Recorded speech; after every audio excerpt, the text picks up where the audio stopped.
دیکھیں ہر ایک کے پاس تو پیغمبر نہیں جاتے، اور یہ آیت تو قیامت تک آنے والے انسانوں کے بارے میں ہے. تو اس سے پتہ چلتا ہے کسی تک کوئی بھی دعوت پہنچ گئی کسی بھی ذریعے سے، سوشل میڈیا کے ذریعے سے یا براہ راست، اور اس دعوت میں یہ بات پہنچ گئی کہ کوئی ایک ایسا مذہب ہے جو یہ دعویٰ کرتا ہے کہ ایک اللہ ہے ہم سب کو پیدا کرنے والا، اور ہم پر لازم ہے کہ ہم اس اللہ کی مان کے چلیں، اور اس نے اپنے بندوں کے لیے آسمان سے قانون نازل کیا ہے، لہذا قانون ساز انسان نہیں ہے، قانون ساز کون ہے؟ اللہ ہے. غیر مسلم میں اور مسلم میں فرق کیا ہے؟ مومن میں اور کافر میں. مومن کہتا ہے ہماری قانون اللہ پہلے بنا چکا ہے، اور غیر مسلم کہتا ہے ہمارے قوانین اسمبلیاں بنائیں گی.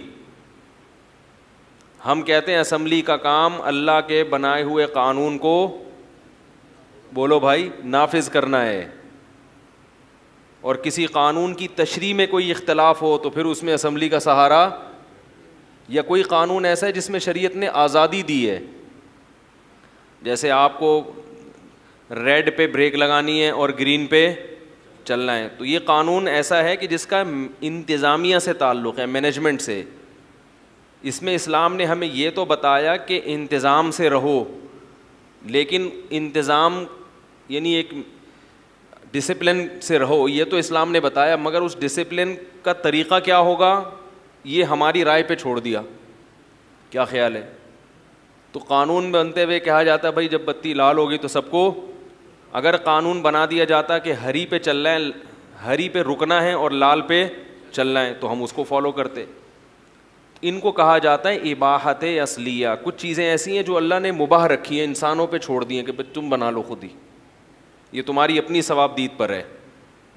سمجھ رہے ہو نا؟ چونکہ وہ اس کا حلال و حرام سے تعلق نہیں ہے، وہ تو ہر دور کے لحاظ سے اس میں چینجنگ ہوتی رہے گی. تو اس لیے شریعت چونکہ قیامت تک کے لیے آئی ہے، تو بہت ساری چیزوں میں شریعت نے انسانوں کو آزادی دے دی کہ بھئی یہ تم خود فیصلہ کر لو، ماحول کے لحاظ سے، معاشرے کے لحاظ سے.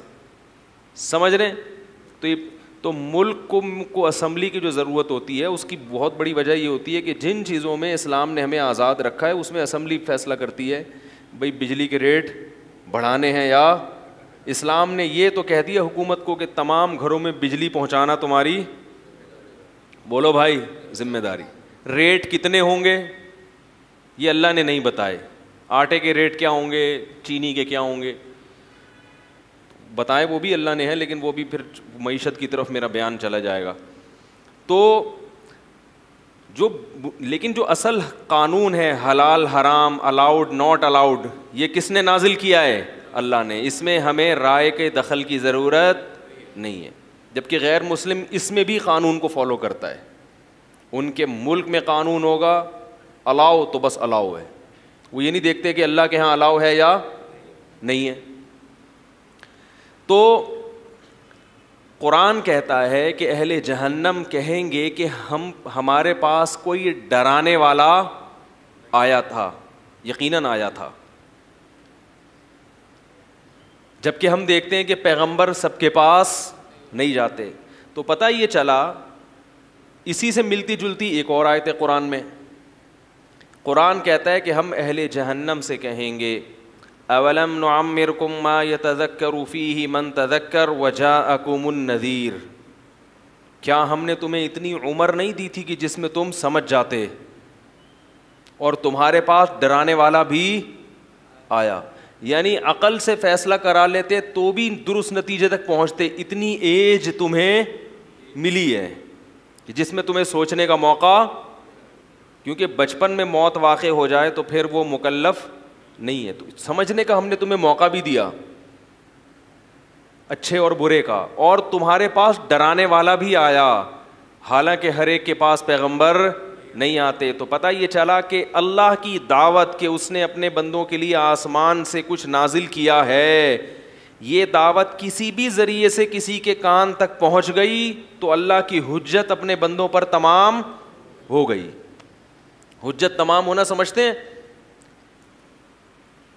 بھائی عدالت جب کسی کو گرفتاری کے وارنٹ بھیجتی ہے یا نوٹس بھیجتی ہے کہ آپ نے عدالت میں حاضر ہوں, آپ کے خلاف مقدمے کی سماعت ہو رہی ہے. بھائی وسیم بھائی نے کیس کیا سلیم کے خلاف, تو سلیم بھائی کے گھر عدالت جائے گی, دروازہ کھٹکھٹائے گی, میں جج صاحب ہوں, سلیم بھائی وسیم بھائی نے کہا ہے کہ آپ نے اتنے پیسے کھائے ہوئے, آ جائے عدالت میں, آپ کے خلاف کیس ہے. عدالت کیا بھیجتی ہے؟ نوٹس. عدالت کا ایک نمائندہ آئے گا, بیل بجائے گا, آپ کو نوٹس دے گا, اس پہ سگنیچر کریں کہ ریسیو ہو گیا ہے.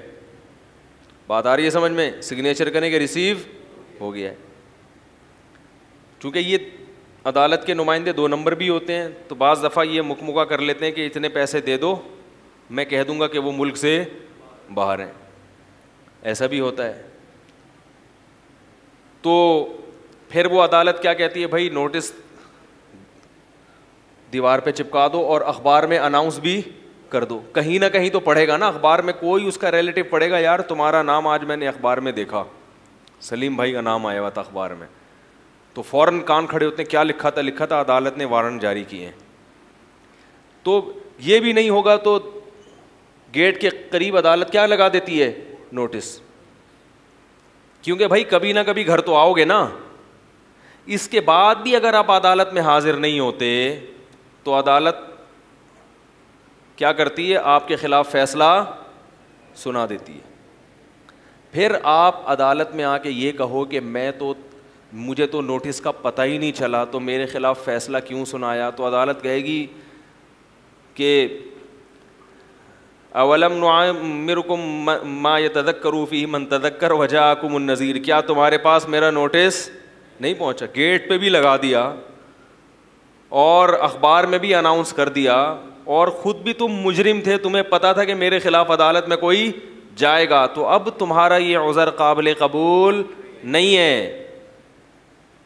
تو اسی طرح یاد رکھیں, اللہ نے فیس بک کے ذریعے بھی غیر مسلموں کے کان میں علماء کی دعوت پہنچائی. میں نے بتایا نا ایک سکھ نے اسلام قبول کیا, واٹس ایپ کے ذریعے اس تک اسلام کی دعوت پہنچی. رسول اللہ صلی اللہ علیہ وسلم کی احادیث واٹس ایپ کے ذریعے پہنچتی تھیں, تو اس کو متاثر ہوا کہ یار یہ کیا ہے, یہ کس کی تعلیمات ہیں.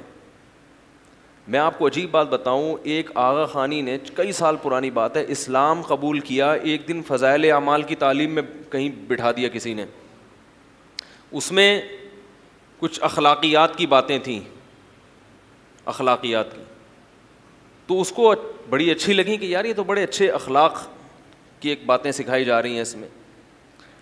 تو اس نے کیا کیا کہ تھوڑی سی ریسرچ کی, تو پھر اسلامی فقہ کا مطالعہ کرنا شروع کیا اس نے کہ اسلامی قانون پڑھوں میں. جب قانون پڑھا تو ظاہر ہے یہ جو ائمہ اربعہ ہیں, امام ابو حنیفہ, امام مالک, امام شافعی, امام احمد بن حنبل, انہی کا قانون مدون ہوا ہے نا, جو انہوں نے ریٹن فارم میں, تو یہی لوگ لے کر آئے ہیں اسلامی قانون کو. ان کی کتابیں پڑھی تو حیران ہو گیا کہ یار یہ تو آکسفورڈ یونیورسٹی میں بھی, یعنی اس طرح کی جو بحث ہے اور اس طرح قانون کی باریکیوں میں جا کے ڈیبیٹ کرنا, یہ تو آکسفورڈ یونیورسٹی میں آج پڑھایا جا رہا ہے. تو اس نے کہا کہ یہ لوگ کب پیدا ہوئے تھے؟ پتہ چلا کوئی 80 ہجری میں, کوئی 150 ہجری میں.